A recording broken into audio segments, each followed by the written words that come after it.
মোহাম্মদ আমিনুল ইসলাম, সহকারী শিক্ষক, হোসনাবাদ মাধ্যমিক বিদ্যালয়, গৌরনদী, বরিশাল। নবম শ্রেণী, বিষয় ইসলাম ও নৈতিক শিক্ষা, অধ্যায় ৩। নবম শ্রেণীর শিক্ষার্থী বন্ধুরা, আশা করি তোমরা সকলে ভালো আছো। যদিও 20 মার্চ থেকে অদ্যাবধি পর্যন্ত করোনার কারণে সরকার শিক্ষা প্রতিষ্ঠান ধাপে ধাপে বন্ধ দিয়েছে। তোমাদের লেখাপড়ায় অনেক ঘাটতি হয়েছে। তারপরও আমি তোমাদেরকে বলবো,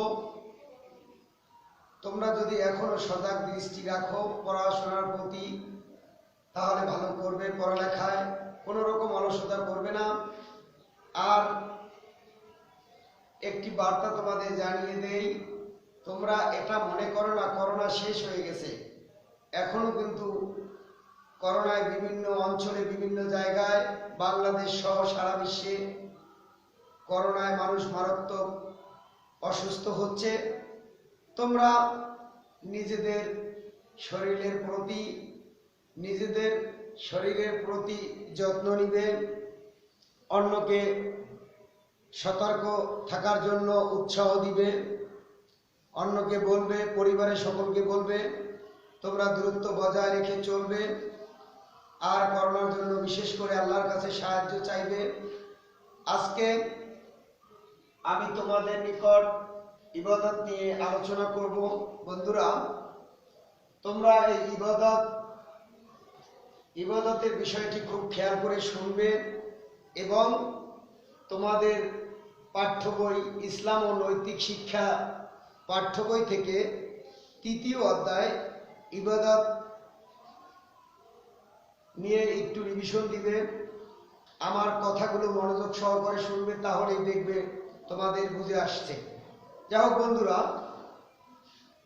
ইবাদত যেহেতু আরবি শব্দ,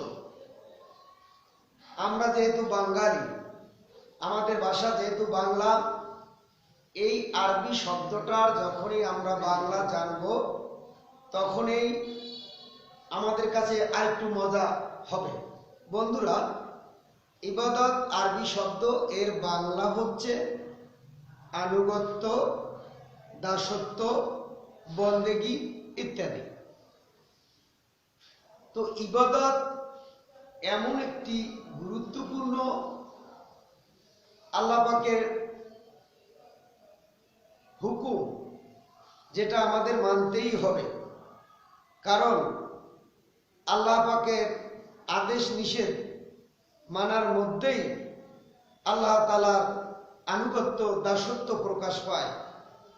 তো বন্ধুরা, এবার আমি ইবাদতের পারিভাষিক সংজ্ঞায় চলে যাচ্ছি। তোমরা খুব খেয়াল করে শুনবে। ইসলামী পরিভাষায় দৈনন্দিন জীবনে সকল কাজকর্মে আল্লাহ তাআলার বিধিবিধান মেনে চলাকে ইবাদত বলে। এক কথায় আল্লাহ তাআলার আদেশ নিষেধ মেনে চলাকে ইবাদত বলে। এটা আমরা সংক্ষেপে, এই সংজ্ঞাটা সকলেই আমরা বুঝে নিতে পারি। এরপর বই থেকে আমরা সংজ্ঞা পড়ব। আমি 2টি সংজ্ঞা বলছি, এটাও আমরা মনোযোগ দিয়ে শুনব। এবং সহজ একটি সংজ্ঞা বলছি, যে আল্লাহ তাআলার আদেশ নিষেধ মেনে চলাকে ইবাদত বলে। আল্লাহ তাআলা যেগুলো আমাদের আদেশ করেছেন, যা করার জন্য আমাদের আদেশ করছেন, সেটা যদি আমি পালন করি, তাতে যেমন আমার নেক হচ্ছে, অর্থাৎ ইবাদত করা হচ্ছে। আল্লাহ পাক আমাদের যেগুলো থেকে বিরত থাকতে বলেছেন, সেগুলো থেকে বিরত থাকলেও আমাদের ইবাদত করা হবে। যেমন আল্লাহ তাআলা আমাদের পবিত্র কুরআনুল কারিমে নামাজ পড়ার জন্য, নামাজ আদায় করার জন্য 82 বার বলেছেন। এই নামাজ যদি আমরা আদায় করি, তাহলে আল্লাহ তাআলার আদেশ আমাদের মানার মধ্যে ইবাদত হবে। আবার যেমন মিথ্যা কথার ব্যাপারে আসি আমরা, কারণ মিথ্যা থেকে যদি আমি বিরত থাকি, সুদ থেকে যদি আমি বিরত থাকি, বেহায়াপনা থেকে যদি আমি বিরত থাকি, অশ্লীলতা থেকে যদি আমি বিরত থাকি, এটাও কিন্তু আমার ইবাদত। তাহলে বন্ধুরা, আমরা এক কথায় বুঝলাম এবং আমরা বুঝতে পারি আল্লাহ তাআলা যা আমাদের করতে আদেশ করেছেন, অর্থাৎ পালন করতে আদেশ করেছেন, সেগুলো যদি করি সেটাও যেমন ইবাদত, যেগুলো করা থেকে আমাদের বিরত থাকতে বলছেন সেগুলো থেকে বিরত থাকাও কিন্তু কি ইবাদত। এবার আমরা পারিভাষিক ইসলামী পারিভাষিক সংজ্ঞায় ইবাদত বুঝলাম। তো ইবাদতের গুরুত্ব নিয়ে আমি আরেকটু বলবো। বন্ধুরা, আল্লাহ তাআলা পবিত্র কুরআনুল কারিমে ইরশাদ করেন, ওমা খলাকতুল জিন্না ওয়াল ইনসা ইল্লা লিয়াবুদুন। আল্লাহ রাব্বুল আলামিন বলেন, জিন এবং ইনসানকে একমাত্র আমার ইবাদতের জন্যই সৃষ্টি করেছি। তো আল্লাহ পাকের এই আয়াত থেকে, আল্লাহ তাআলার কুরআনুল কারিমের এই আয়াত থেকে আমরা শিখতে পারি আমাদের অবশ্যই আল্লাহ তাআলার আদেশ নিষেধ মেনে চলার মধ্যেই আমাদের এই দুনিয়ায়ও শান্তি, পরকালেও শান্তি। তাই আমরা সকলে আল্লাহ পাকের আদেশ নিষেধ মেনে চলব, বেশি বেশি সময় পেলেই নেকের কাজ করব। আর এতদিন সবাই মাঝে মাঝে আমি ক্লাসে বিভিন্ন সময় বলে থাকি যে যখন আমরা কোনো ভালো কথা শুনবো তখন থেকে আমল করার চেষ্টা করব। আমি নবম শ্রেণীর ছাত্রছাত্রীদেরকে বলবো, এতদিন আমি গুনার কাজ করছি, এতদিন আমি নামাজ পড়ি নাই, এতদিন আমি রোজা রাখি নাই, আজ থেকে আমি নিয়াত করতে পারি এখন থেকে আমি আল্লাহ তাআলার আদেশগুলো পালন করব এবং যেগুলো আল্লাহ তাআলা নিষেধ করেছেন সেগুলো থেকে বিরত থাকব, তাহলে আমার ইবাদত শুরু হয়ে যাবে। তো বন্ধুরা, ইবাদতের এবার আমরা প্রকার নিয়ে আসি। ইবাদত হচ্ছে, আমরা যে সকল ইবাদত করি, ইবাদত হচ্ছে দুই প্রকার। Number 1 Haqqullah, number 2 হাক্কুল ইবাদ। এবার আমরা হাক্কুল্লাহ নিয়ে কিছু আলোচনা করব। হাক্কুল্লাহ এর বাংলা হচ্ছে আল্লাহর অধিকার, আল্লাহর হক। এবার আল্লাহর হক বলতে আমরা কি বুঝি আলোচনা করলে আমাদের এই হাক্কুল্লাহ সম্পর্কে ভালো বুঝে আসবে।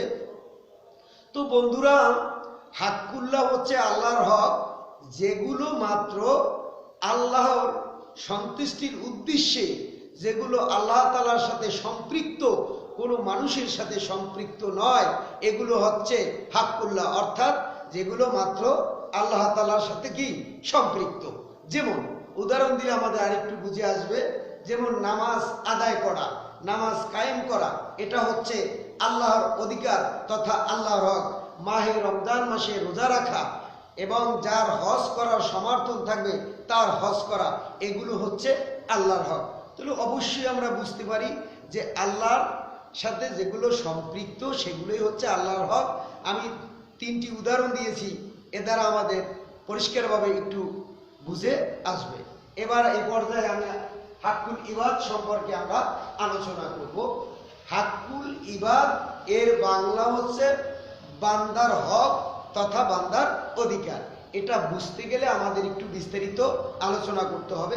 আমি বিস্তারিত সংক্ষেপে কিছু আলোচনা করছি, এ দ্বারা আশা করি তোমরা বুঝবে। হাক্কুল ইবাদ হচ্ছে, বন্ধুরা, মানুষ যেহেতু সামাজিক জীব, সমাজবদ্ধ হয়ে বসবাস করতে হয়, আমরা সমাজবদ্ধ হয়ে বসবাস করি। এই বসবাস করার ক্ষেত্রে, এই যে আমরা একত্রে বসবাস করি, এই বসবাস করার ক্ষেত্রে আমরা অনেক সময় বিভিন্ন সমস্যার সম্মুখীন হই, অনেক বিপদে পড়ে যাই।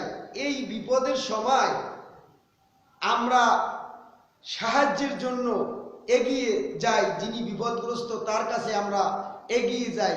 এই যে একে অপরের সাহায্যের জন্য আমরা যে এগিয়ে আসি, এটাই হচ্ছে হাক্কুল ইবাদ। আর মানুষের বিপদের সময় আমাদের অবশ্যই সাহায্যের হাত বাড়াতে হবে। এদিকেও নবী করিম সাল্লাল্লাহু আলাইহি সাল্লাম বান্দার হক সম্পর্কে হাদিস শরীফে বলেন, নবী করিম হাদিস শরীফে আসছে, নবী করিম সাল্লাল্লাহু আলাইহি সাল্লাম বলেন, এক মুসলমান এক মুসলমানের অপর মুসলমানের 6টি হক বা অধিকার রয়েছে। তো বন্ধুরা, বিশেষ করে এই 6টি হকের প্রতি আমরা খুব খেয়াল রাখবো এবং খেয়ালের সাথে এই 6টি হক শুনবো।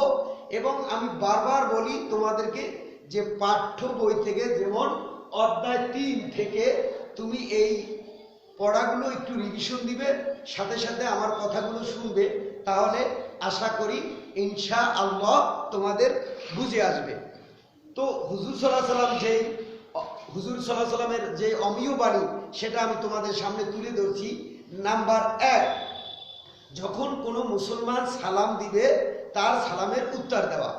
নাম্বার 2, যখন কোনো মুসলমান ব্যক্তি অসুস্থ হবে, তাকে দেখতে দেওয়া। নাম্বার 3, যখন কোনো মুসলমান মৃত্যুবরণ করবে তার জানাজায় শরীক হওয়া। নাম্বার 4, যখন কোনো মুসলমান ব্যক্তি দাওয়াত দিবে দাওয়াত কবুল করা। নাম্বার 5, কোনো মুসলমান মজলুম হলে তাকে সাহায্য করা। তাকে আমরা বিভিন্নভাবে সাহায্য করব, সাহায্যের হাত বাড়িয়ে দিব, নিজে সাহায্য করব, অন্যকে সাহায্য করার উৎসাহ দিব। এবং সর্বশেষ যেই হকটি, সেটি হচ্ছে যখন কোনো মুসলমান সালাম দিবে তার সালামের উত্তর দেওয়া। তো আজকে আমি যে বিষয়গুলো আলোচনা করছি, আবারও বলি, তোমরা যদি এই বিষয়গুলো শুনো এবং পাঠ্য বই থেকে একটু রিভিশন দাও, অবশ্যই আসবে। তো আমি আজ তোমাদের 2টি বাড়ির কাজ দিব। এই বাড়ির কাজ 2টি বাসায় বসে সমাধান করবে। যদি না পারো পরবর্তী ক্লাসে জানিয়ে দিব। তো বাড়ির কাজ 2টির প্রতি আমরা খেয়াল করি।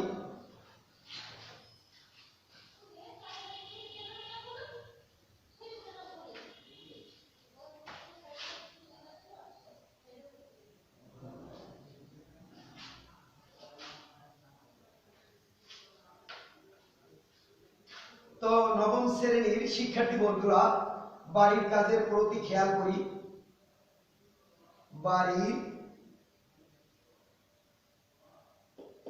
বাড়ির কাজ।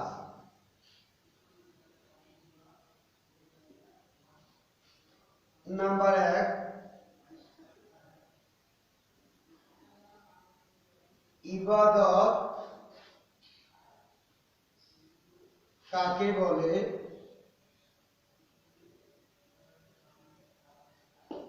নাম্বার 2,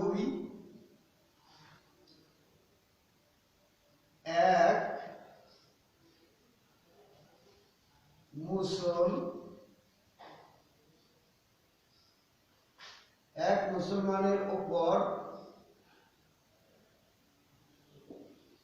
অপর মুসলমানের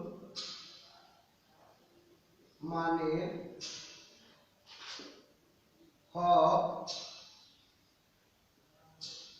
কয়টি ও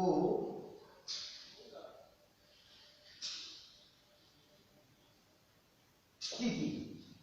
নবম শ্রেণীর শিক্ষার্থী বন্ধুরা, তো বাড়ির কাজের প্রতি আবার খেয়াল করি। নাম্বার 1, ইবাদত কাকে বলে? নাম্বার 2, এক মুসলমানের উপর অপর মুসলমানের হক কয়টি ও কি কি? আশা করি তোমরা পাঠ্য বই যদি রিভিশন দাও, এই 3য় অধ্যায় ইবাদত সম্পর্কে যদি তোমরা রিভিশন দাও এবং আমার কথাগুলো যদি শুনো, অবশ্যই বাড়ির কাজ 2টি পারবে। এরপর যদি কেউ না পারো, পরবর্তী ক্লাসে এর উত্তর জানিয়ে দেওয়া হবে। পরিশেষে আজ আর ক্লাস দীর্ঘায়িত না করে এখনই শেষ করব। শেষ করার আগে আবারও বলছি, তোমরা সকলেই ভালো থাকো, নিজের শরীরের প্রতি খেয়াল রাখবে, পরিবারের সবাইকে সতর্ক থাকতে বলবে, দূরত্ব বজায় রাখবে। তো তোমরা প্রায় সময় শুনে থাকো, মানুষ দিন দিন করোনার কারণে অসুস্থ হচ্ছে। এটা একটি সারা বিশ্বেই দেখা যাচ্ছে মারাত্মক ব্যাধি হিসাবে। এখন সারা পৃথিবীর সকল দেশেই ছয়লাভ হচ্ছে। আমরা তাহলে সতর্ক থাকব, বাহিরে গেলে দূরত্ব বজায় রাখব। তো পরিশেষে সকলের সুস্বাস্থ্য কামনা করে আজকের জন্য শেষ করছি। আল্লাহ হাফিজ।